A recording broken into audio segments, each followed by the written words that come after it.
అందరికీ శుభోదయం. నా పేరు వినీత్. నేను 5వ తరగతి చదువుతున్న విద్యార్థిని. ఈరోజు మహాకవి తిక్కన్న గురించి చెప్పబోతున్నాను. తిక్కన్న పేరు వినగానే మనకి మహాభారతం గుర్తుకొస్తుంది. తెలుగులోకి అనువదించిన ముగ్గురు కవుల పేరు కవిత్రయం అంటారు. వాళ్ళు నన్నయ్య, తిక్కన్న, ఎర్రన్న.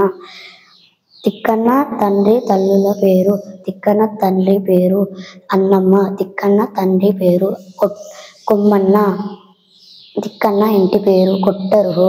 తిక్కన్న చిన్న వయసులోనే తన తల్లిదండ్రులు మరణించడం వల్ల తన పెద్దనాన్న సిద్ధమాతుడి దగ్గరికి పెరిగాడు.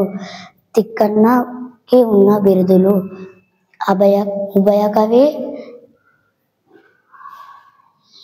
ఉభయ కవి మిత్రుడు. కవిత్రయం. ధన్యవాదాలు.